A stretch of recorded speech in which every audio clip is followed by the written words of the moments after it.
Este é o canal As Quatro Estações do FMG, e este programa integra a playlist Conversa Animal realizado pelo Centro de Estudos dos Animais. Eu hoje estou acompanhada pelo professor Eurípides Funes, professor da Universidade Federal do Ceará, e com quem tenho o prazer de conviver há muitos anos, seja nos encontros da Associação Nacional de História, a ANPU, como também nos eventos da Sociedade Latino-Americana e Caribenha de História Ambiental, a SOLCHA, que nós dois ajudamos a fundar. Eurípides é um profundo conhecedor da história de comunidades negras da Amazônia, com pesquisas sobre mocambos no Baixo Amazonas. É uma investigação que ele começou há décadas, com o seu doutorado Nasci nas Matas, Nunca Tive Senhor, que ele realizou na USP, e desde então várias publicações e muitas pesquisas. Em 2020, ele publicou o livro História de Negros no Ceará, junto com Eulio Fagner Silva Rodrigues e Frandic Ribard. Suas áreas de interesse principais são escravidão, comunidades quilombolas e a tríade natureza, cultura e movimentos sociais. E é um prazer imenso tê-lo conosco hoje, Eurípides. Eu sou Regina Horta, professora da pós-graduação em História da UFMG, e conto com o apoio do CNPq e da FAPEMIC.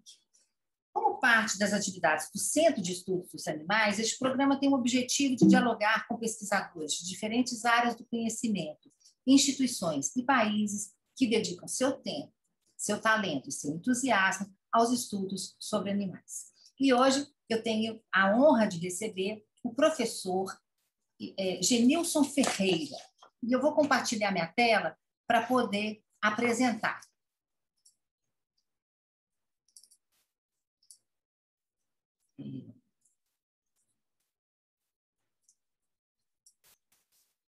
Um minutinho.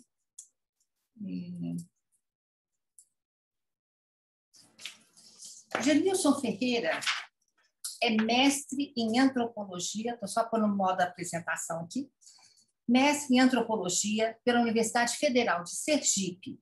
Ele é membro do grupo de pesquisa INUMA, Interfaces Humanos-Não Humanos. E hoje eu vi que o INUMA tem um canal no YouTube muito interessante, com alguns vídeos disponíveis. Hoje mesmo eu assisti essa mesa redonda, Nós, Animais, Antropologia, Ciência e Natureza, que é muito interessante. Bom, ele atuou como professor do Núcleo de Artes e Design da Universidade Federal de Sergipe.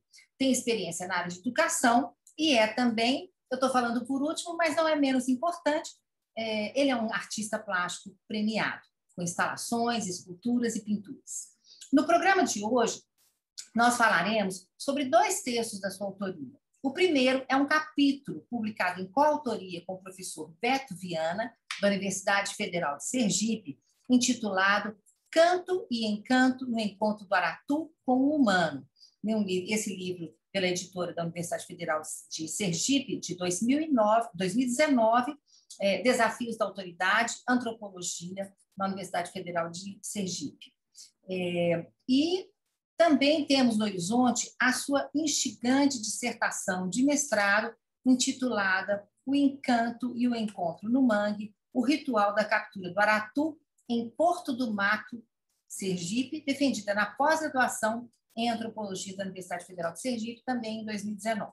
E como vocês podem ver, a conversa de hoje é entre humanos, aratus, seres encantados e outras pessoas do mangue. Bem-vindo, professor Genilson. Agradeço muito a sua disposição de participar, assim como o Eurípides, e vou passar a palavra para você.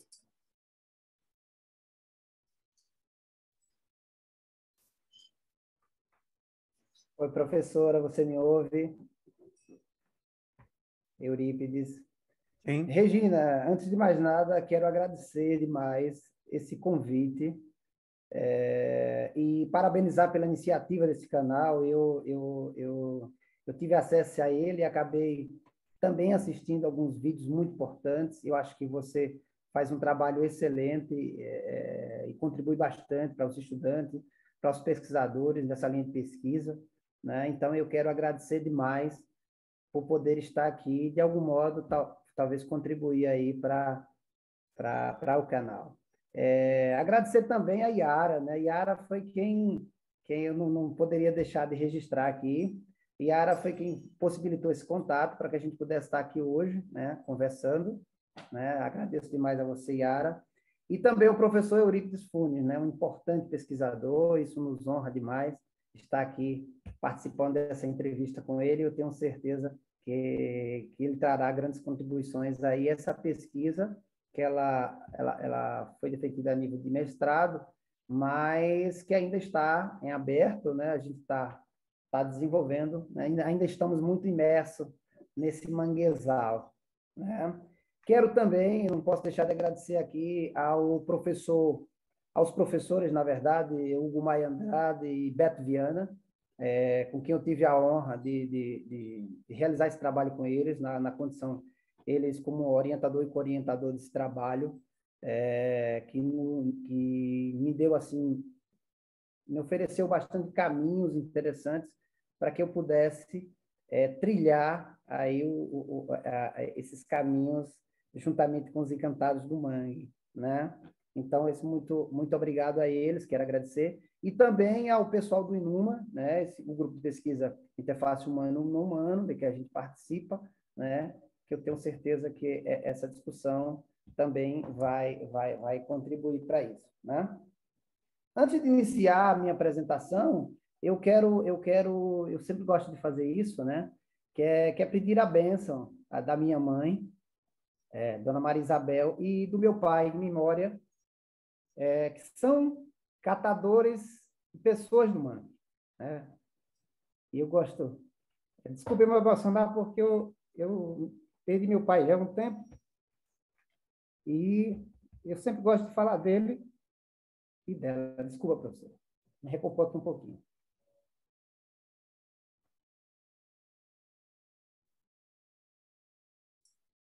Mãe é coisa séria, Genilson, e pai também, eu sei, acho que todo mundo sabe, nós todos sabemos.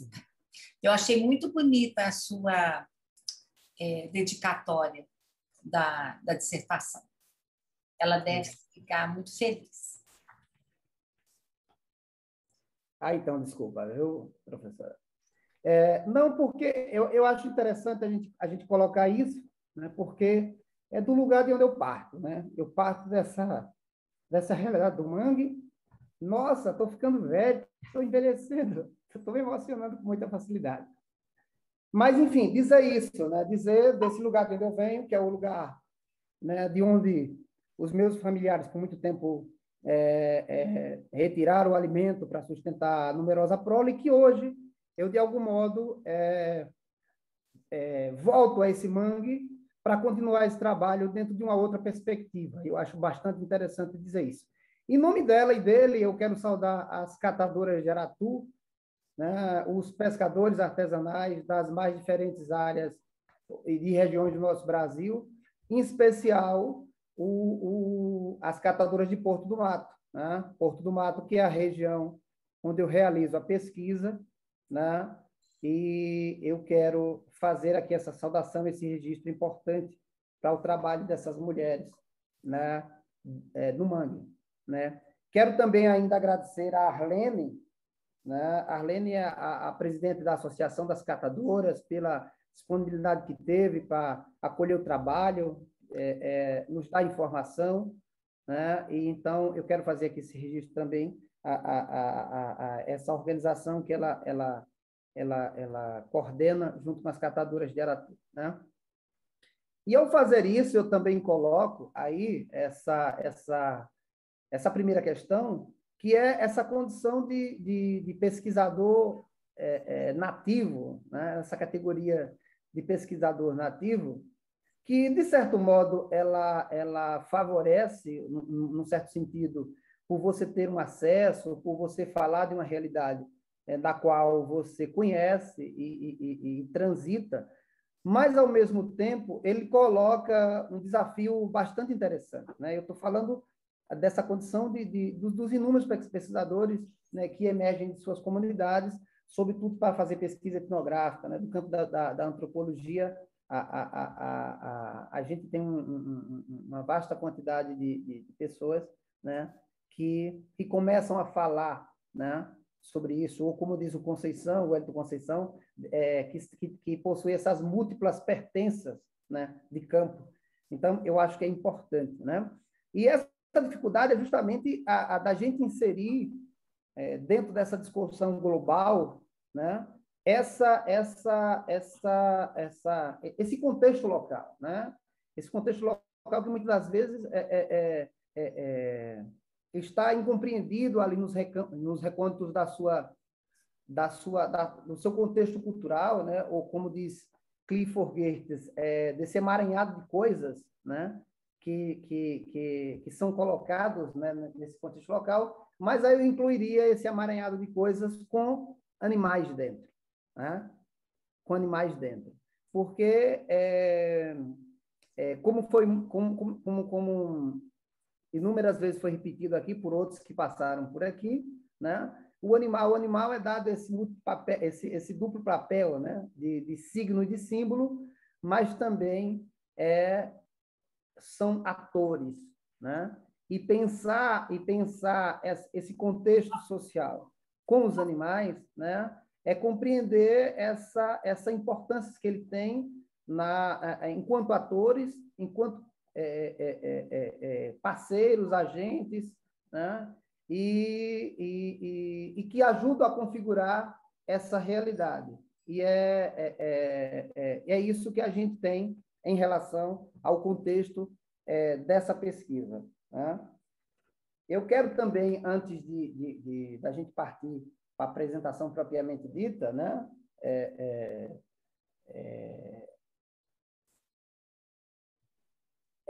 Dizer dessa dificuldade, né? Falar sobre essa dificuldade que é tornar visível e dizível, né? Essa questão das incompreensões culturais, quando eu falava lá sobre a questão do emaranhado de coisa, né? Destacar a importância desse trabalho, né? Enquanto um trabalho que aponta para um pluralismo ontológico, né? Que é importante a gente dizer, porque aqui a gente tem um contexto de natureza e cultura, mas também nós temos um contexto de sobrenatureza, né? Que estão ali imbricados nesse habitat do Mangue, né? Esse contexto de pluralismo ontológico é um contexto bastante difundido já dentro das pesquisas, sobretudo com as comunidades indígenas, né? Em especial as comunidades da Amazônia, né? Em trabalhos como Tânia Stosi Lima, o Felipe Descolar, o Eduardo Vivier de Castro, a gente vai encontrar bastante sobre essa questão do pluralismo ontológico. Eu acredito que esteja bem assentado em relação a isso, né?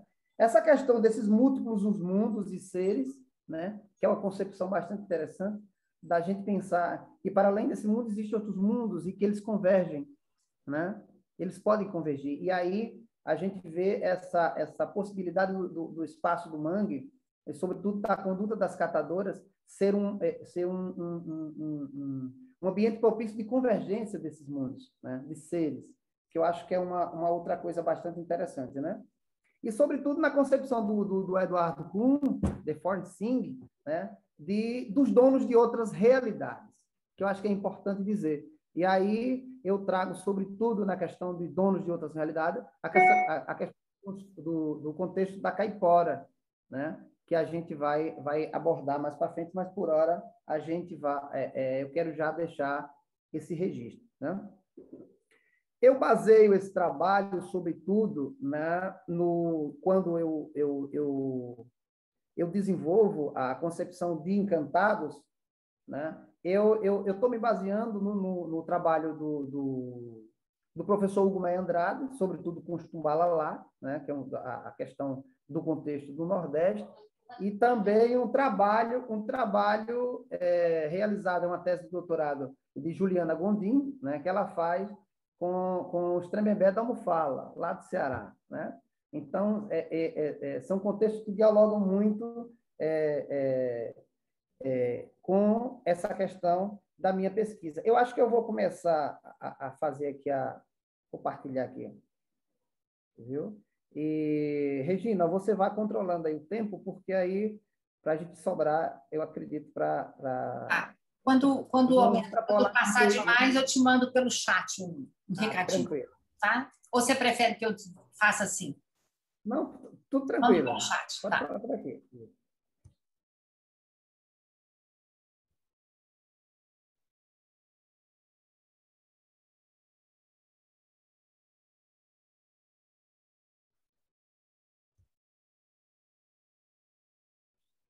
Acho que ficou aí, né? Tá ótimo, Genilson, tá perfeito. Pronto. Então, eu situo aqui o contexto etnográfico da pesquisa. Com essa imagem aqui, a gente tem o estuário do Rio Real. Eu costumo eu costumo sempre colocar na questão, eu destaco o Porto Nato, mas eu coloco a questão do estuário do Rio Real, porque é uma região aqui que engloba a Estância, né, Santa Luzia, Indiaroba, e eu também tive acesso, e até destaco trabalhos, né, que foram realizados nessa região, né, que dialogam bastante sobre o contexto etnográfico da pesquisa, sobretudo do contexto do mangue. E aí, feito isso, eu parto, né? Então, é uma região com bastante manguezal, né? Uma vasta região da manguezal, da qual são conhecidas, ou pelo menos muito bem definida, duas praias aqui, uma do lado da Estância, que é a Praia do Saco, e do outro lado aqui, já que é da divisa da Bahia, que é a Praia de Mangue Seco, ela é uma praia também muito conhecida, né? E aqui nesse entorno todo, você tem uma vasta quantidade de manguezal, e eu acho que é importante dizer que essa região, até a década de 80, era uma região bastante isolada, né? Isolada no sentido de você não ter um acesso de carro para essa região.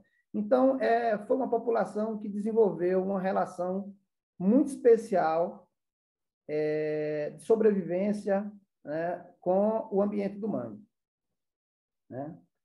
E aí,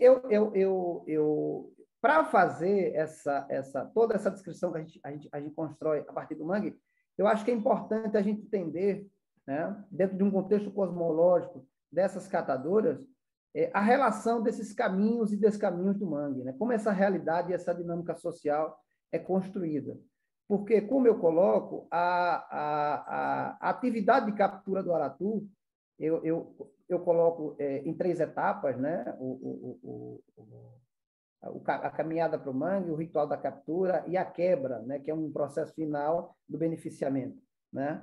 Mas ele começa muito antes dessa entrada no mangue, porque, conforme nos conta as catadoras, é importante você estabelecer uma relação muito especial com isso que eu estou chamando das coisas do mangue, né? Então, começa aqui com esses caminhos. Então, você tem, nessa caminhada, né, de acesso ao mangue, né, toda uma relação ritualística que precisa ser respeitada para que você tenha um sucesso nessa captura do aratu, né, que é um animal extremamente sensível, né, a essa conexão e essa multiplicidade de mundo que lá se desenvolve. Então, aqui tem um caminho, essa aqui é uma árvore que a gente chama de Santa Cruz de Beira de Estrada, né? Então, ela aqui em cima tem um formato de uma cruz, né? Então, é uma árvore que, por exemplo, as mulheres fazem referência quando passa, né? Faz o sinal cristão da cruz, justamente para referenciar esse acesso ao mangue, né? Aqui eu destaco também, é uma outra árvore, né? Ou que sobrou de outras árvores que tinha, de um caminho do mangue, né? E por que eu tô... e eu trouxe também aqui essa questão das passagens, que é uma coisa super importante, né? Aqui nós temos uma cerca de arame. Essa aqui é uma entrada já do mangue, né? E tem aqui do lado esquerdo, né, o porteirão de volta, né? Eu fiz questão de tirar essa imagem onde tem uns rastros aí que você faz o contorno, né? Porque conforme nos relata as catadoras, é super importante o arame, as cercas, né? São locais onde as coisas ficam, né? E essas coisas elas podem interferir no sucesso do mangue. Então você tem um porteirão de volta, porque você não precisa passar a cerca, você faz o contexto. Além de ser uma coisa prática também, mas ela tem essa outra dimensão que vai implicar no sucesso da atividade no mangue, né? Eu trago aqui a imagem isso aqui é uma preparação do início da captura do aratu. Então, aqui é uma mulher reconfigurando seu corpo para o acesso à lama, sobretudo as ostras, o cascalho, são objetos cortantes, né? Então, ela se prepara dessa forma, né, para se proteger os pés. Aqui nós temos uma imagem de acesso, essa região do mangue.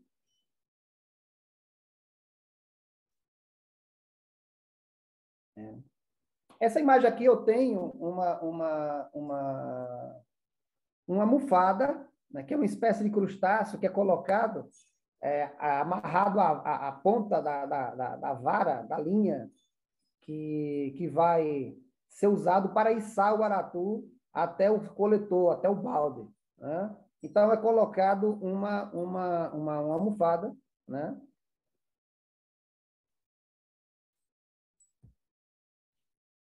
E aqui é a imagem da mulher propriamente no seu espaço do mangue, desenvolvendo a sua atividade, sua performance, né?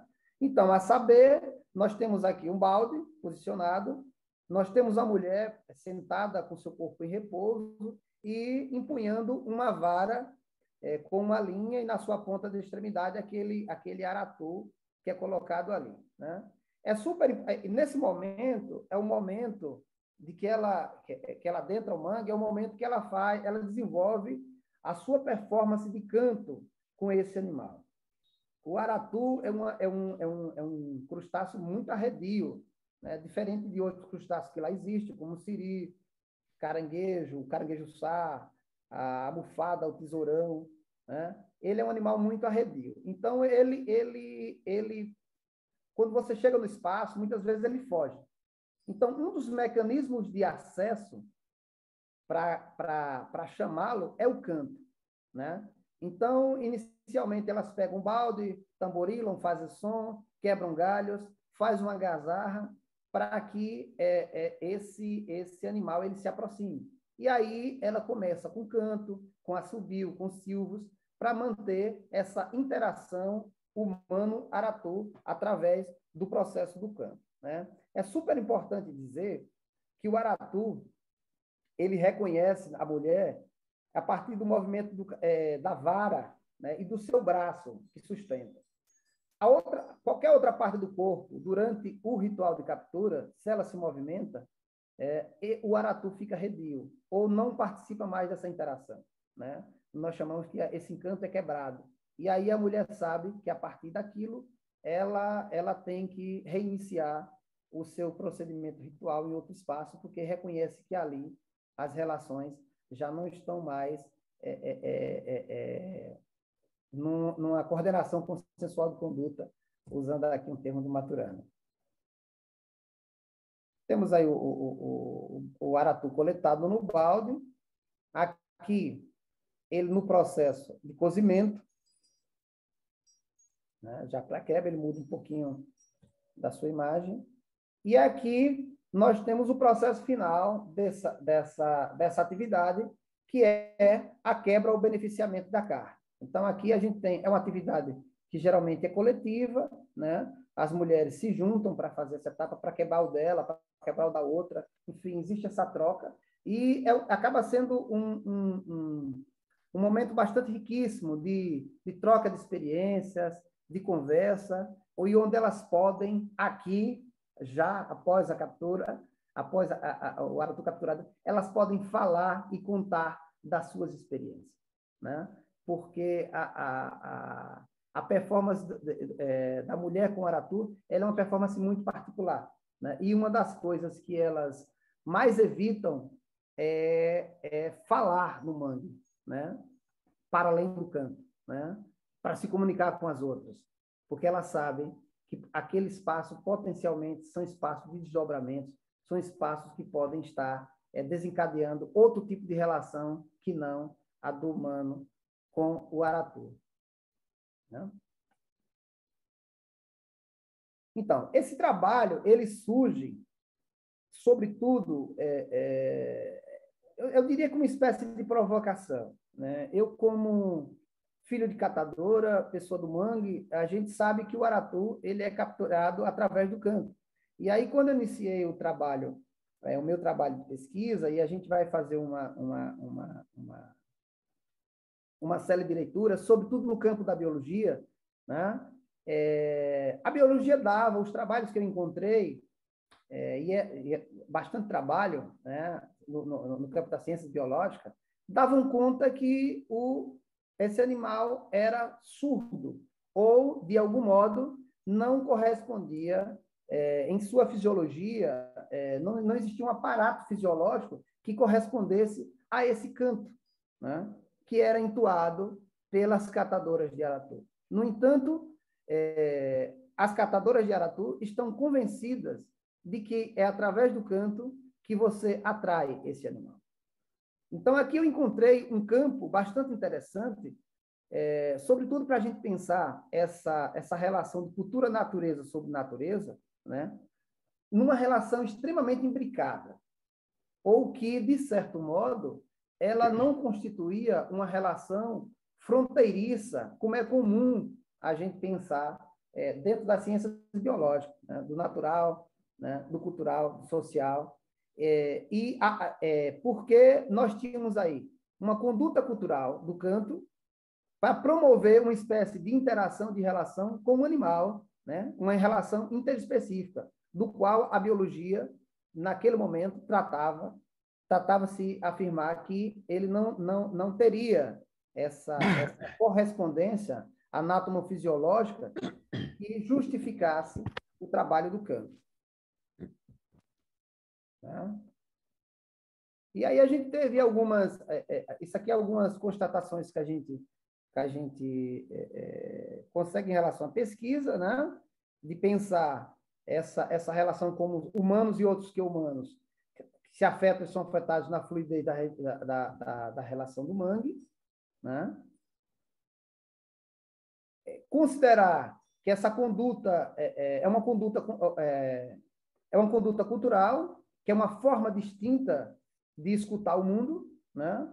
Sobre a qual, e a gente vai falar mais na frente, né? Sobretudo como essas catadoras concebem esse espaço do mangue. Né? Eu vou adiantar aqui que eu acho que está... né? Eu estou discutindo conduta cultural aqui com a biologia do conhecer de Maturana e Varela, Humberto Maturana, né? Entenderam que conduta cultural, estabilidade transgeracional e configurações comportamentais adquiridas ontogenicamente na dinâmica comunicativa de um meio social. Então, a partir do processo de relação, né? E não definida como sujeito-objeto, né? Instituindo que o atributo de ver, pensar, significar e representar, não somente como uma categoria exclusiva da nossa humanidade, ou ainda como algo atribuído por nós humanos apenas a determinados seres que compõem o nosso mundo comum, né? E aí a gente está pensando, sobretudo, em configuração e reconfiguração de mundos, né? Aqui, essa noção de ambiente em relação de contiguidade, coexistindo com as mais variadas coisas do mangue através de suas práticas e experiências, né? Naquilo que eu coloco inicialmente, do pluralismo ontológico, da multiplicidade de mundos e seres, dos donos de outra realidade, das redes de relações, das redes de relações fluidas que deixam seus rastros e linhas, né, da concepção de Tim Ingold, para serem captados ou proclamar suas presenças. Né? E por fim, para a gente encerrar aqui essa primeira apresentação, não estamos lidando com uma crença sobre o mundo, mas uma condição de ser no mundo. Isso poderia ser descrito como uma condição de estar vivo para o mundo, caracterizado por uma capacidade elevada de sentir, responder na percepção e na ação, a um ambiente que está sempre em fluxo e que não permanece o mesmo de um momento para outro. Então, eu fico por aqui. Não sei se eu passei, se eu extrapolei, eu acho que estava aqui sem controle. E a gente abre para as perguntas. Regina. Oi, Genilson. Tá ótimo, querido. você teria só que parar de compartilhar a sua tela, que aí a gente pode voltar. Eu vou parar aqui, vou lá, pronto. Ótimo. E eu vou colocar no modo galeria, que a gente vai debater um. Bom, muito obrigada, e obrigada pela apresentação. Tá? Acho que você, na verdade, o tempo foi bem bacana, né, para que a gente tenha tempo de debater. Eu vou passar a palavra, já falei muito na apresentação, para o Eurípides, para ele começar o nosso debate. Oi, Regina e Genilson, é muito bom estar aqui com vocês, né? Nesse momento, eu acho que o interessante seria pudéssemos estar olho no olho, abraçando também, né? Para matar um pouco as saudades e o prazer de conhecer pessoalmente o Genilson. Mas, infelizmente, talvez, né? Quando passar essa pandemia, se ela passar um dia, né? A gente vai procurar voltar ao normal, se é que é possível voltar ao normal, né? Genilson, eu gostei muito do teu trabalho, achei bastante interessante, né, em vários sentidos, e a partir daí que eu acho que, como dizia uma velha professora, Maria de Linhares, né, que ela sempre me disse numa banca de qualificação de mestrado, pense que você está escrevendo para a vietnamita, ou seja, que você está escrevendo para um punhado de pessoas que não vão entender muito do que você está falando. Então, às vezes eu posso partir aqui de algumas perguntas de vietnamita, né? Mas que são perguntas que foram suscitadas a partir da leitura do teu artigo e também da sua dissertação, né? Eu acho que você tem um caminho bastante interessante, pegando da antropologia, e da questão da interdisciplinaridade. Eu acho que isso nós estamos fazendo isso na história, nós que trabalhamos com a história ambiental, nos aproximamos da biologia, e nesse sentido, eu acho que você, como poeta, que foi ressaltada pela Regina, como artista, né?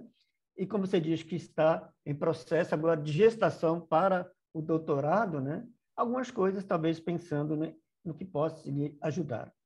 Eu acho que, nesse campo que você fez, né, partindo do seu próprio território, né, que é o mangue, tá? Eu acho que hoje há uma aproximação, sobretudo o pessoal da linguística, da geografia mais cultural, que eles chamam de geopoesia.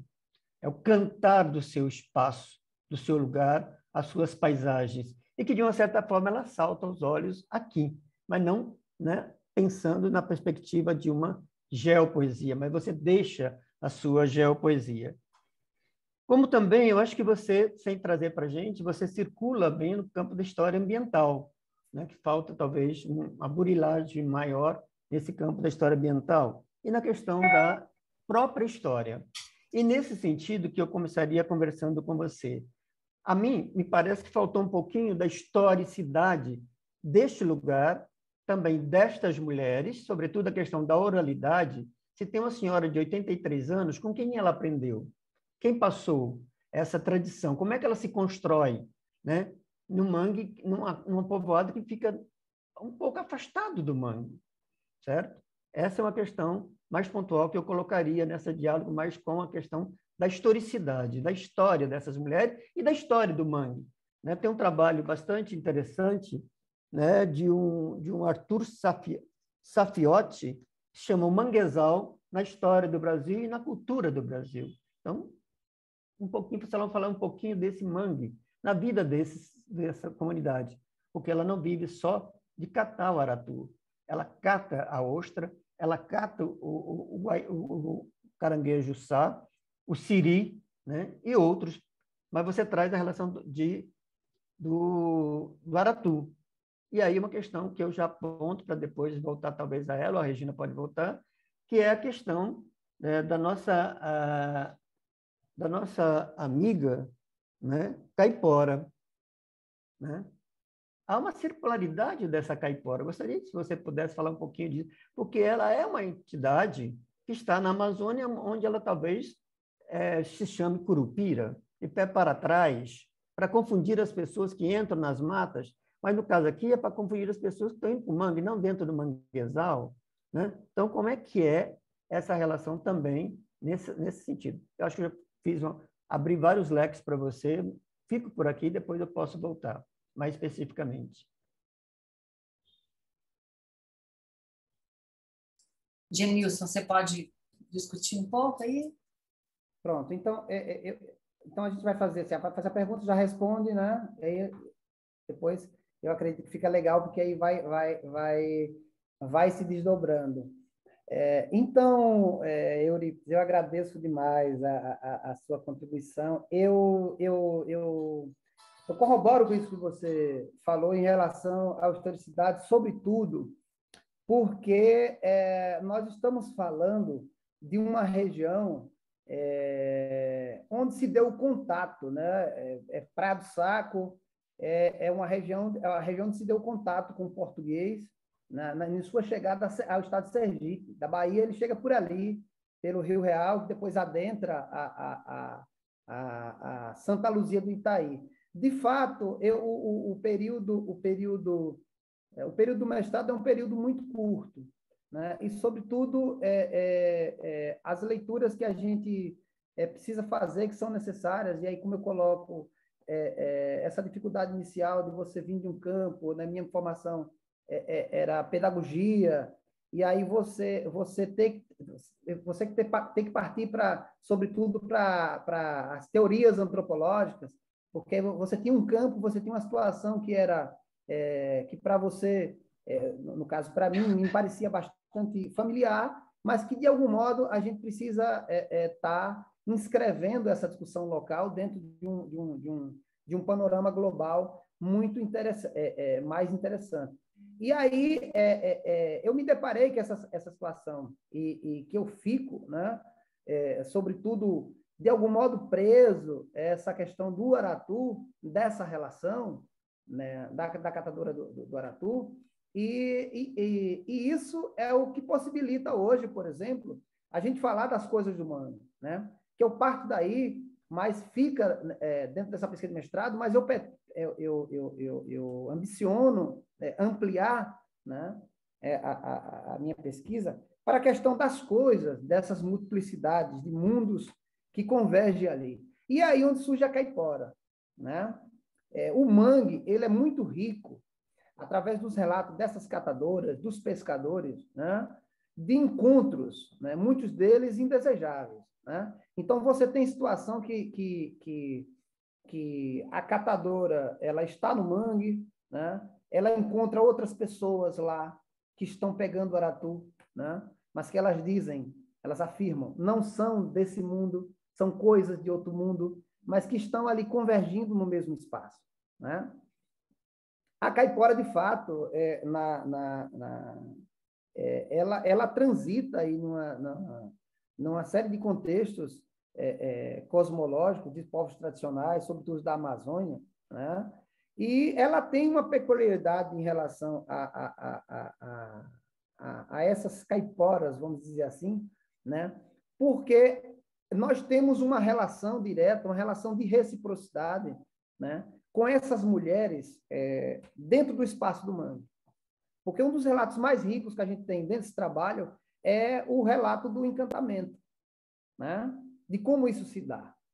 Então, nós temos ali pessoas que conhecem o ambiente, que adentram o ambiente quase que diariamente, mas sobre o efeito da caipora, elas não reconhecem o espaço, né? Esse espaço é colocado, conforme nos dizem, a uma visão do avesso. Por isso que um dos procedimentos para inibir o efeito da caipora é colocar roupa pelo avesso.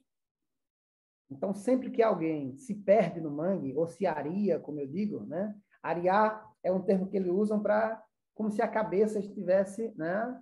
Você tivesse, as memórias daquele lugar, elas tivessem sido perdidas. Então, você, quando está sob o efeito dessa caipora, então, uma das ações era mudar, tirar a roupa e colocar o avesso. Que com isso você inverte o ponto de vista, né? E aí é muito interessante essa colocação, sobretudo com as leituras que são feitas do perspectivismo amazônico, né? E aqui eu quero deixar, claro que cada um com a sua especificidade, mas de algum modo eles se tocam, né? Porque são pontos de vista diferentes. E aí você tem relatos de de mulheres que ficaram horas no mangue e não reconheciam, né? Ou de que, por exemplo, elas tiveram a voz da outra tomada pela caipora. E elas estavam próximas, e uma dava sinal para a outra, mas a outra não estava ali mais. Era a caipora, né? E, sobretudo, na ação da caipora em relação aos aratus, né? De como esse aratu, ele percebe, ele está conectado dentro de uma percepção entre a caipora e a catadora de aratu, né? E a catadora de aratu, por sua vez, perceber que, quando ela está pegando o aratu, a caipora tanto pode oferecer aratu a ela, então ela começar a pegar aratu demais e ela começar, não, tem alguma coisa errada aqui. Isso deve ser a caipora, vai ficar preocupada com isso. Porque os aratus começam a aparecer. Ou dos aratus aparecer e não querer participar da interação, né? E aí ela tem que cantar, né? Fazer toda aquela performance de canto, mas que, de algum modo, a caipora está ali atuando, né? Está participando daquela interação, né? Está produzindo interferência. Daí, né, conforme alguns contextos já colocam, elas fazem procedimentos e rituais, como levar fumo, né? Capa de fumo colocada sempre do lado de fora, né? Como uma forma de você equalizar esses mundos, né? Para que não haja essa interferência, né? Eu não sei se eu te respondo em relação a esse contexto. Acho que sim, não vou passar a palavra para a Regina, mas eu gostaria que vocês pensassem para o futuro, não precisa ser agora, né? Mas pensar também que o mangue tem seus encantados, não necessariamente, né, esses encantados que estão na mata, que é a caipora, coisa e tal, mas você tem encantado das águas do mar, você tem os encantados das águas doces, mas provavelmente os narradores vão trazer para você os encantados do mangue, né? Não que não para ter só aratu, mas toda aquela. Daria talvez pensar um pouco nessa encantaria dos mangues, própria dos mangues, né? Que não necessariamente a mesma do mar, não necessariamente a mesma do rio, das lagoas, né? Ou não mesmo das florestas, mas é algo que está posto ali. Depois a gente volta a conversar. Regina? Obrigada. Genilson, quando eu li seu trabalho, o artigo, a dissertação, e eu quero esclarecer, ele mencionou a Yara, mas talvez não fique muito claro. A Yara é a Yara Maria de Almeida Souza, da Universidade Federal da Bahia, das Ciências Sociais, que me contou sobre o trabalho do Genilson. Ela assistiu o Genilson apresentando num congresso e falou: Regina, você tem que ler o trabalho do Genilson. Então, é dessa Yara que ele mencionou lá no início. Quando ele seu trabalho, engraçado porque eu moro em Belo Horizonte, então eu sou uma mulher de montanha, e a sua investigação me levou no mangue como eu nunca tinha imaginado. É um lugar de encontros, de relações, de interações mútuas, de coafetação, um lugar de coexistência do natural, do cultural, do sobrenatural, berço da vida. Isso, o berço da vida já era um pensamento que eu tinha acesso, né? Mas é um mundo fluido, é um mundo de devir, de transição, de convergência, cheio de intencionalidades, cheio de pessoas, né? E você diz das parcerias, das alianças que existem aí, e apresenta, no seu trabalho, apresenta a parceria das mulheres e dos aratus. E para mim, ficou muito claro que as mulheres, elas têm no aratu um grande aliado, né? Mesmo que elas catem outras coisas, como o Euripides falou, ostras ou outros alimentos. Mas ali nos aratus, elas têm um grande aliado porque elas tiram elas passam os seus dias ali, elas cantam para eles, né? Eu até queria saber se esse canto é vocalizado apenas, se são canções com letras, né? Mas ela canta como as mulheres cantam para os seus filhos, né? Como a gente canta para embalar, né? Elas cantam para eles, elas se reúnem, depois se reúnem para fazer a quebradura, né? Para quebrar o processamento do aratu, para poder tirar a carne, né? Mas eu não entendi tanto é como é que as mulheres são parceiras dos aratus. Porque eu tinha entendido que ariá tem a ver também com enganar.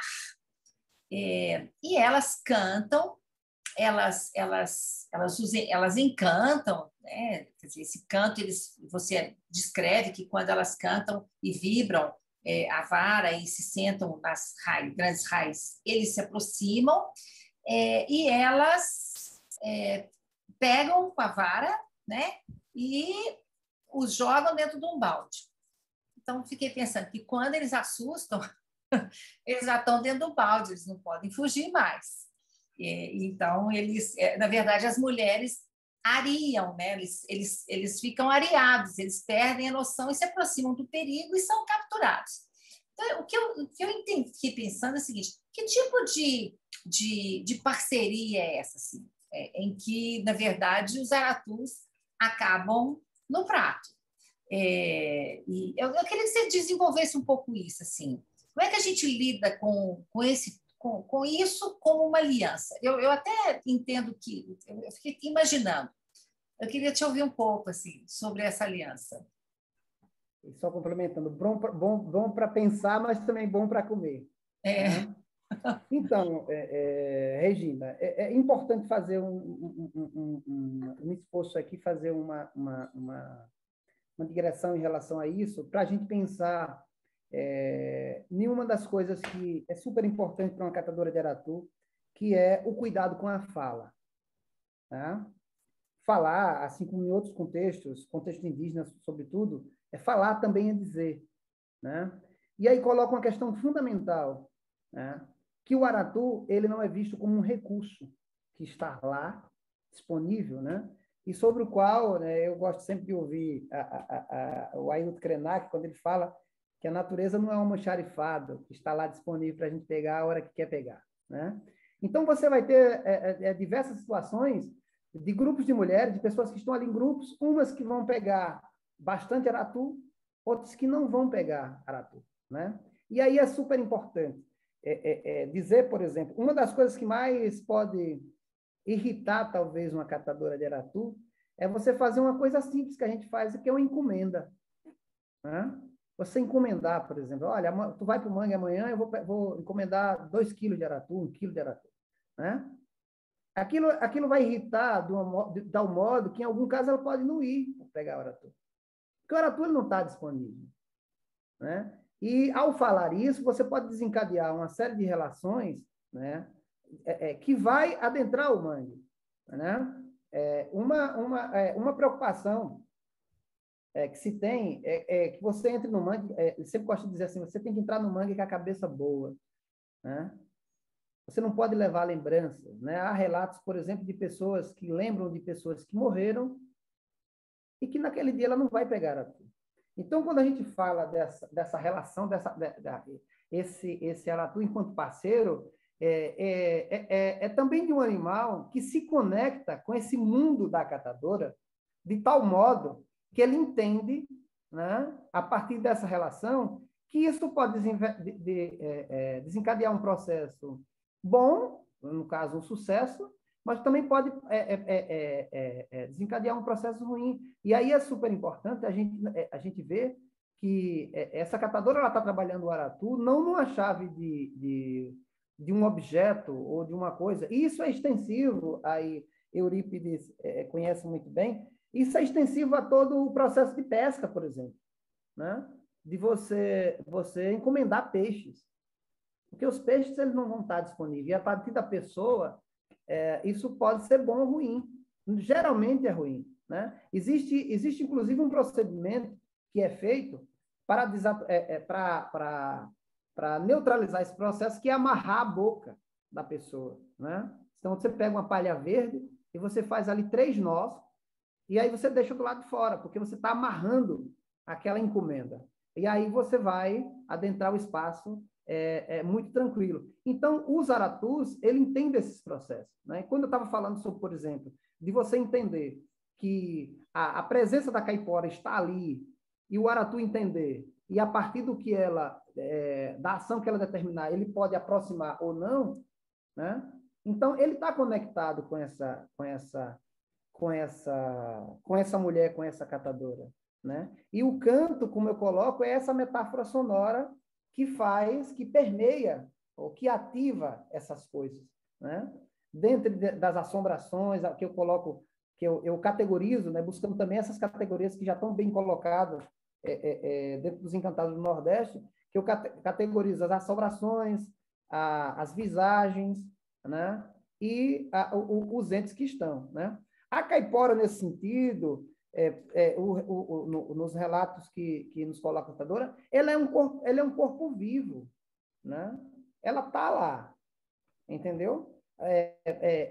Basta saber se você vai encontrar ou não, né? E isso ela vai te usar para mostrar, né, quem é que está no comando, no sentido de dizer, de apresentar um outro mundo, ou, como eu coloco o mangue como um ambiente fluido, produzir esses desdobramentos, né? Inclusive com a fala, né? É bastante curioso você ver que, por exemplo, as mulheres que vão para o mangue com grupo, elas desenvolvem performances individuais. E elas evitam, por exemplo, lá, né, no horário, no tempo da maré, dizer, fulana, citar o nome da outra. Então, normalmente, elas colocam sons, ela dá um grito, dois, a partir dos códigos que ela já entende. Porque ela entende que, ao falar o nome da pessoa, né, a caipora pode assumir isso. E ela pode começar a falar, como a gente tem uma série de relatos de que elas estavam conversando, depois a outra percebeu, mas como é que você está conversando comigo? E não era ela. Ela é a caipora, entendeu? Então, o parceiro, a parceria nesse sentido, embora a gente tenha uma relação não muito simétrica em relação ao aratu que será preso para ser consumido, mas é uma relação de partilhar a partilha desse mundo, a conexão que se coloca entre a catadora e o aratu. Diferente, por exemplo, dos outros crustáceos, né? Porque é uma coisa importante, né? E para mim me parece muito instigante, sobretudo quando a gente estava fazendo esse diálogo dentro do aspecto da biologia, é saber que, por exemplo, o aratu, o Goniopsis coetata, ele tem uma fisiologia muito similar ao siri, ao caranguejo, à almofada, mas esses crustáceos, curiosamente, eles não participam desse tipo de interação a partir do canto. Entendeu? Eles não se conectam da mesma forma que o aratu, né? Por isso, talvez você tenha uma relação de cuidados, sobretudo com os despojos, né? Casco de aratu não é uma coisa que se joga em qualquer lugar. Aliás, casco de aratu evita-se pisar sobre ele, né? Ele morreu, retirou a carapaça, mas aquele despojo ele é reservado num canto, não é uma coisa que você vá jogar aí a ele, né?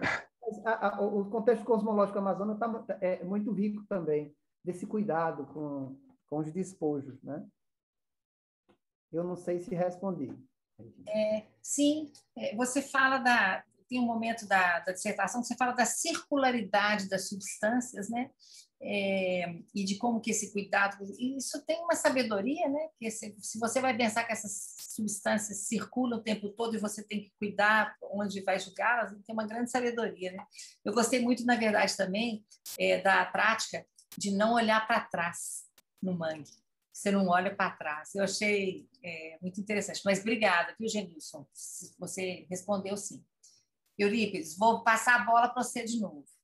Bem rapidinho também. São 3 questões mais pontuais que eu gostaria de colocar para o Genilson. Primeiro, na sua fala, você fala dos rituais, né, para entrar no mangue, né, que é sempre passar pelas árvores, né, evitar determinados lugares, e aí no meio aparece a questão da cerca, de arame farpado. E é uma questão que me pergunto até mesmo do ponto de vista um pouco da história, né? Historicamente, aquela cerca não estavam ali. Ela surge em determinados momentos, né? E a partir do momento que ela é colocada, a mim me parece, primeiro, que é uma tentativa de cerceamento por parte de alguns proprietários, coisa e tal, do acesso ao mangue, até para proteger, para que os seus animais não passem para dentro do mangue. E aí começa um ritual simbólico de passar aqueles aqueles cercados, né, ali, né? Então, quer dizer, não está posto, mas, ao mesmo tempo, né, já implica um certo conflito, que alguém fechando, e aí não é caipora, não é assombração nenhuma, é um ser humano que se julga também detentor daquele espaço. Isso dificulta a passagem para algumas pessoas, que moram mais próximas, mais longe, enfim, tem um problema que está colocado aí, que passa a se adotar também uma questão ritualística por ali. Então, essa é uma questão. A segunda questão, bem rápido também, é como você, né, chamou agora mesmo na sua fala, no seu trabalho, do nome científico, né? O Goniopsis cruentata, né? do caranguejo, do aratu. Aí a questão que coloco para você, essas mulheres, não só elas, mas outros que trabalham no mangue, eles têm uma taxonomia própria de todos esses animais de mangue, dos lugares de mangue, certo? Elas sabem o ciclo da reprodução, ela sabe quem é a macho, quem é a fêmea, o que é que eles comem, o que é que não comem, tanto é que ela usa determinada isca, não usa outra, né? Então, para elas eles ouvem, os biólogos não, mas eu acho que aí também tem que ver a questão da percepção, da capacidade perceptiva desses animais que sentem, qualquer animal sentem o perigo, né? Ou a atração nesse sentido. Então, eu acho que é um pouco dessa taxonomia, né? O que é que eles comem, o que é que eles não comem. Então, tem um conhecimento local, né? Desses homens do barro, vamos dizer assim, da lama, dessas mulheres, desses povos da lama, eles têm o conhecimento de quais esses animais com que eles convivem. Para terminar a minha fala, já tem uma cerca de arame que está aí, né? Mas, sem dúvida nenhuma, como qualquer litoral do Brasil, parte do litoral do Brasil, no Ceará, é incrível, né? Tem um impacto ambiental que vem da poluição de rios, que vem da cassinocultura, que está destruindo os manguezais em várias partes do Brasil, né? O próprio chamado ecoturismo, né? Que acaba também gerando maior demanda para comer o aratu, né? Para banquetear esse animal, né? E assim junto com o siri. Então, eu acho que a questão que vem agora é a questão desses impactos ambientais, que era de um povoado isolado, mas que agora não é, que está interligado e, portanto, há demandas maiores, até mesmo do consumo desse produto. E as mulheres, se ele é um complemento de renda, vão pegar mais. A pergunta que eu faço é, com os impactos ambientais, com a demanda pela busca desses aratus, mesmo que elas façam uma seleção na pesca, né? Deixando de capturar as fêmeas, pegando só machos e deixando também aratus jovens. Olha só o conhecimento que elas têm que ter para mexer com esses animais, né? Certo? E fechando, então, acho que é primeiramente, porque vai chegar um momento em que os impactos ambientais, com cassinocultura e outros loteamentos, né, exploração imobiliária, o que vai acontecer? O mangue vai desaparecer, pode ou ficar pobre, né, na sua flora e na sua fauna, os aratus tendem a diminuir e haja garganta para cantar, para eles voltarem, né, para serem capturados. E não há, nesse caso, nem a caipora vai ajudar nesse sentido, porque realmente, né, quando você destrói um ambiente natural, a paisagem, você mata também os encantados. Não vai ficar lugar para caipora, não vai ficar lugar para curupira, nem para outro encantado, porque vai desaparecendo. E se você vê, por exemplo, claro, você pode vender nessa comunidade, eu garanto isso. Os mais velhos, os mais experientes, conhecem todos esses mitos, essas cantorias, esses encantados. Os mais novos já nem tanto, né? Então, finalmente, uma outra observação. Aí fica claro também, né, uma divisão de gênero no trabalho. Quer dizer, catar aratu parece que é só coisa de mulheres. Homens não conseguem entrar, não sei se os homens, se ele entrando também, e fazer o canto, eles vão atrair o aratu, ou é apenas uma divisão também de gênero, né? Da onde homem talvez vai catar mais caranguejo, vai atrair da ostra, né? E as mulheres ficam com aratu e outros mariscos, que é o trabalho, como a gente vê aqui no Ceará, em vários lugares. A mulher trabalha na praia, no mangue, o homem trabalha em alto mar, né? Somente agora, com as dificuldades financeiras, os homens estão começando também a serem marisqueiros, né? Então, era mais ou menos essas observações que eu gostaria de ponderar contigo.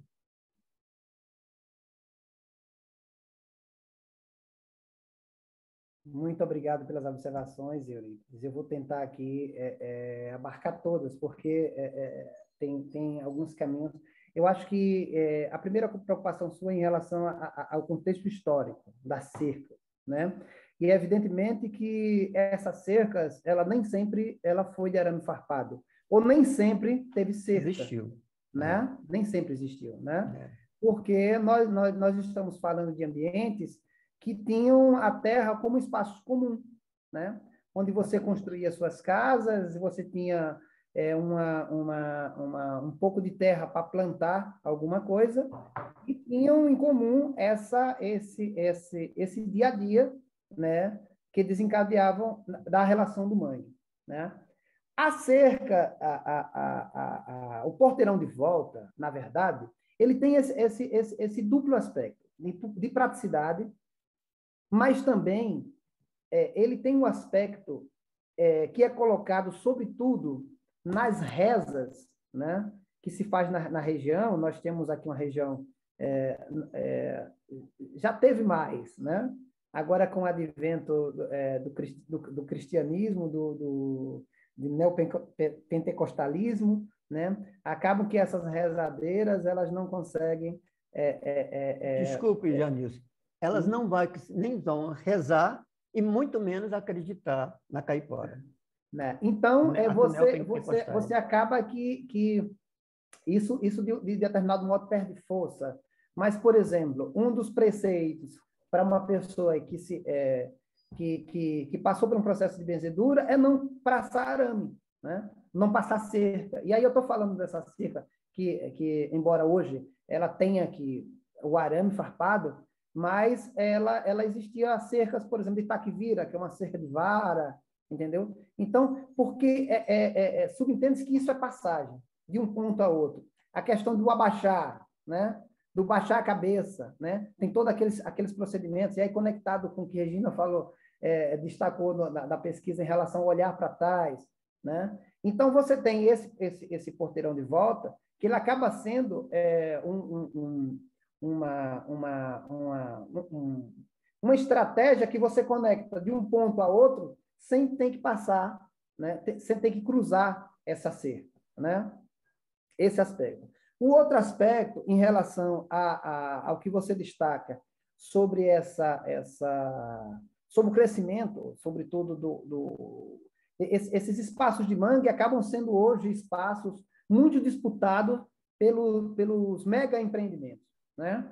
E aí eu cito o trabalho de Juliana Gondim, quando ela faz lá com o Tremembé, ela fala, por exemplo, das moradas de encantado, das dunas, né? Que hoje essas dunas elas foram destruídas, né? Das lagoas. Então, eu tenho situações muito parecidas, né? Embora a gente saiba que cada contexto ele tem a sua peculiaridade, mas, por exemplo, nós temos uma lagoa aqui, que é a lagoa chamada Lagoa Escula, a Lagoa do Jacaré, que é uma lagoa que tem encantados nela. Só que essa lagoa hoje ela pertence ela tem dono, né?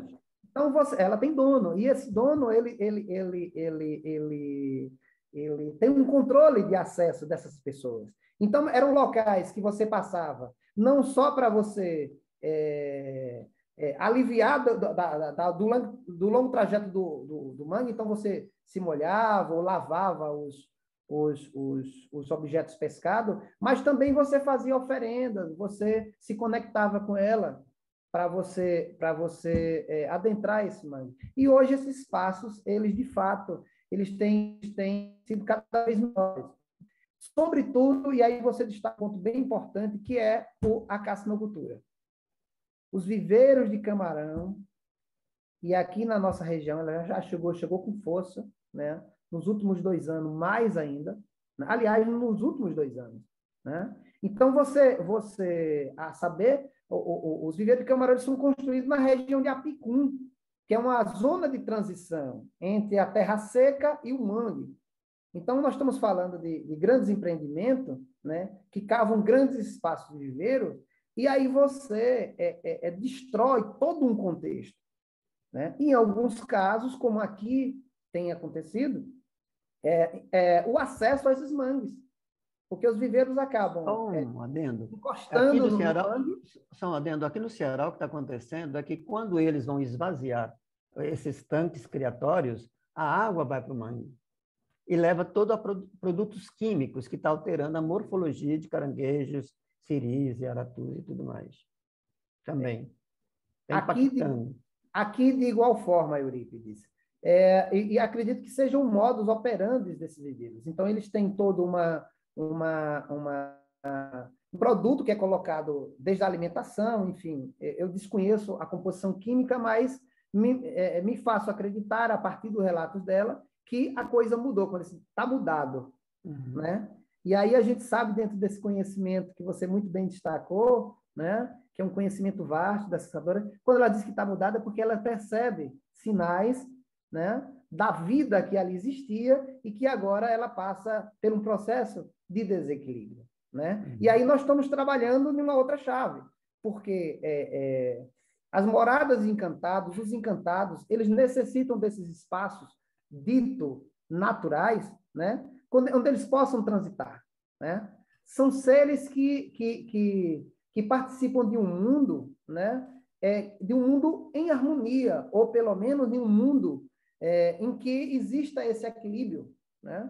E os contextos cosmológicos, né, sobretudo dos povos amazônicos, eles dão conta disso. Né?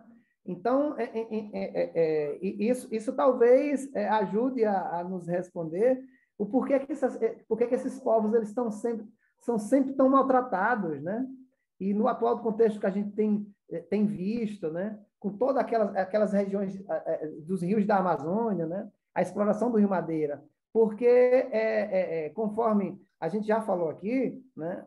E eu destaquei muito bem o trabalho do Ailton Krenak, são recursos, não são coisas, não são entes, né? São coisas que estão lá para você usufruir da forma que você quiser. Então, você constrói o viveiro, coloca produto, depois joga na água e enche novamente numa grande proporção, né? Numa grande proporção. Nós já estamos falando de bombas d'água que bombeiam uma quantidade imensa de água, de nutrientes desse mangue, que ajudam a alimentar a vida, e aí, certamente, isso causa um desequilíbrio muito forte. Então, isso talvez ajude, e aí é uma preocupação, eu acompanho muito as discussões nos grupos de associações, da gente estar aí com essa mudança significativa, né? Do mangue enquanto um ambiente fluido, do mangue enquanto potencialidades de mundos que se conectam, né? Para um recurso, para uma coisa que a gente pode ir lá tirar sem dar satisfação, né? E essas pessoas não estão conectadas na mesma chave de mundo que as marisqueiras, que os pescadores artesanais. Eu não sei se eu consegui. Tá ok. Escapou alguma coisa. Regina. Mas a gente passa pode a bola voltar. para a Regina. Claro, claro. Bom, a gente não tem muito tempo mais, mas eu queria fazer uma última pergunta mais rápida. Nessa coisa da interdisciplinaridade, né, eu vi que você dialogou com alguns biólogos que estudaram a fisiologia lá do aratu, assim como de outros crustáceos. E eu acabei lendo alguma coisa também. E no caso, alguns biólogos eles não identificam um aparelho auditivo nos aratus. Quando eles falam isso com as catadoras, ela fala, não, mas eles ouvem, né? E eles propõem que talvez esses aratus tenham alguns tipos de pelos sensoriais ou outro tipo de sensação em que eles não ouvem da mesma forma. Eles ouvem só que pela vibração. Como a vibração, o som se propaga pela água 4 vezes mais rápido, eu fiquei imaginando a vibração que deve causar na água, mesmo que elas fiquem imóveis, mas à medida que elas cantam, o canto vibra o corpo todo, né? Uma voz potente vibra todo o corpo, e essa vara, ao mesmo tempo que ela balança, também, de alguma forma, cria uma vibração, uma movimentação na água que os atraia. Né? Eu fiquei pensando nisso. E pensei que, no caso, Veja bem, eu tenho uma imagem mais positiva da biologia, porque os biólogos, principalmente os biólogos zoólogos e os botânicos, eles têm também a ideia de um mundo em contínua transformação. O mundo não é fixo para a biologia. Ele, na verdade, quem revolucionou a concepção de tempo do mundo contemporâneo foi Darwin, porque ele fala, não, o tempo é vertiginoso, ele vai para a formação das montanhas, né? E esse mundo de coexistência, de coafetação, de alianças e competição, de várias coisas, porque os biólogos lidam com a vida, né? E as vidas, para um biólogo, elas não têm tanto uma hierarquia, porque a vida de um maratu ou de uma espéciezinha lá, às vezes, que ninguém presta atenção, é extremamente importante. Os biólogos estão tentando dizer o tempo todo que todas as espécies não pode haver extinção de uma espécie porque ela possa parecer inútil, porque ela tem ali um lugar, né? E também eu fiquei pensando que os biólogos, zoólogos, por exemplo, eles também não têm a ideia de que a natureza seja um recurso, né? Mas ela vale por si só. E, nesse sentido, eu queria perguntar se não é possível que nessa tentativa, porque o que ficou claro aí no seu diálogo com o Euripides é o seguinte, esses mundos encantados e ricos e diversos e cheios de formas de vida, cheios de história e por aí vai, eles estão ameaçados. Eles estão, né, sob o fio da navalha, da ganância, né? E se não vai ser importante que antropólogos e biólogos estabeleçam um diálogo importante aí. E, nesse sentido, talvez fosse preciso, né, reconhecer uma diversidade maior da biologia, que existe uma biologia rica e que pode entrar em diálogo aí com essas coisas. Que existem biólogos que a gente tem que trazer para a conversa das humanidades e a gente tem que tentar entender as lógicas da biologia. A gente não tem muito tempo, mas queria te perguntar sobre isso. Assim, como é que seria possível uma maior aproximação com a biologia aí, né? Regina, eu não tenho nem dúvida que agora a gente vai precisar de todo o esforço para a gente, dentro de uma agenda global, né, e com a emergência dessa destruição da nossa casa comum, no sentido da vida, né, a gente estabelecer, ou pelo menos tentar dissolver essa relação, né, ou então essa fronteira entre o natural e o social.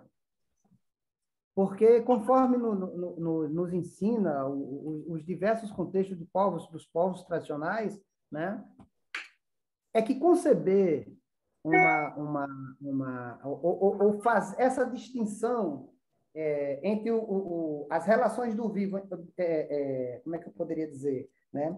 Essa relação social, né, explorada dentro das ciências humanas, e essa relação de semelhança dentro da biologia, no sentido de ver essa natureza, de certo modo, como um marcador antropológico, usando aqui um termo da Beto Viana costuma usar muito, né? Esse marcador antropológico, acho que é a Viciano Desprez que fala isso, esse marcador antropológico de identidade, isso de fato nos distancia, né? Porque a gente precisa mergulhar nessa condição de vivo, de animal, né? E aí eu acho que no início eu coloquei, né? A gente tem que pensar esse social com o animal dentro, não só para comer, né?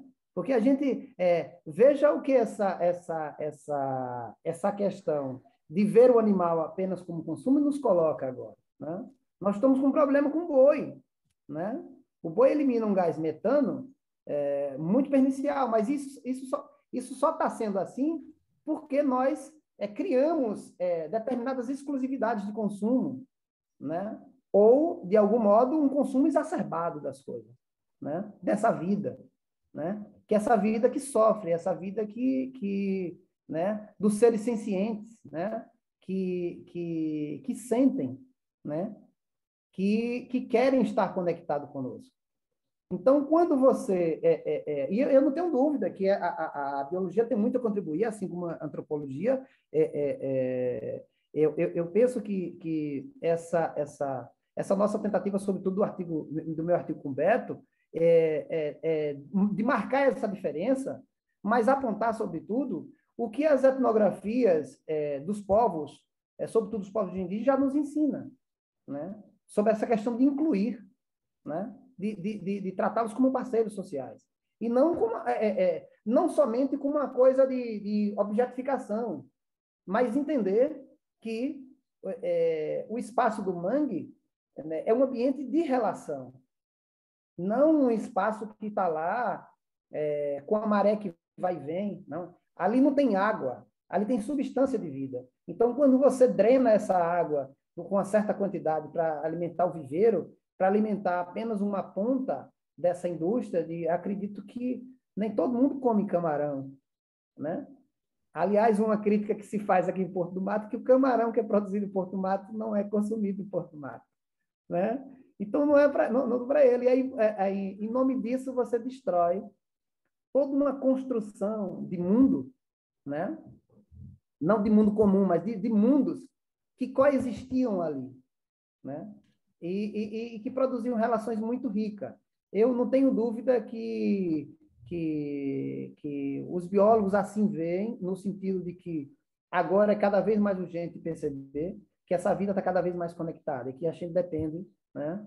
Que a retirada, às vezes, de um ser vivo, o mínimo que seja, o aratu saindo do mangue, ele produz um desequilíbrio muito grande, né? Que é sabido, a própria biologia dá conta do papel que ele tem, né? Da destruição, por exemplo, das folhas que caem, né? Porque o aratu é um crustáceo. E aí, Euripides, eu aprendi, de fato, com os biólogos, eu chamava aratu mesmo, mas eu aprendi com os biólogos a tratá-lo, né? O Goniopsis cruentata, porque há outro tipo, né? Os cidos cordatos, com esses termos, mas aqui a gente sabe o aratu vermelho, o aratu preto, né? A gente vem disso aí, mas a gente teve que aprender até para... É questão de dialogar. Mas, por exemplo, o aratu ele não tem toca, né? É um animal que está no mangue, ele não tem toca, ele usa a toca do outro, né? E o animal, e o aratu é curioso que ele está num ambiente aquático, mas ele só dorme na parte de cima das gaiteiras, da parte da madeira lá em cima, né? E já descobriram isso. Já descobriram onde o aratu dorme, né? E aí, dentro dessa questão da urgência econômica, dessa agenda econômica a gente sabe que isso pode desencadear um processo ruim para o aratu, né? Que não é mais um processo de encantamento. Pois é. Muito obrigada, Genilson. Olha, eu acho que nós estamos chegando ao nosso tempo aqui. Eu acho que engraçado, depois que eu já fui ao mangue algumas vezes, sempre como turista, Genilson. E fico pensando que quando eu voltar a visitar o mangue, meu olhar vai ser diferente, minha atitude também, meu respeito, e, sobretudo, eu não vou olhar para trás. Né? E acho que ficou muito evidente também os sentidos políticos, né, que cercam essas questões do mangue, do alimento, dos recursos naturais, dessas populações aí que vivem desses recursos e nesses lugares, né, encantados, né? E a tristeza de um mundo sem encantamentos, né? sem mistérios, né? Muito triste, né? O que se avizinha no horizonte, né? Eu gostaria de agradecer imensamente o Eurípides por ter participado aqui conosco. Agradeço a você, Genilson, a sua generosidade de apresentar seu trabalho. Agradeço ao Beto também, que foi seu orientador. Não, ele, na verdade, ele é o coautor do artigo. Co-orientador. Agradeço. Hugo orientador, Hugo Maia. Isso. E vou agradecer a todos que nos assistem também, recomendar que vocês vejam os outros programas que existem disponíveis no nosso canal, existem várias conversas animais, e divulguem nossos programas e, sobretudo, que continuem nos acompanhando. Muito obrigada.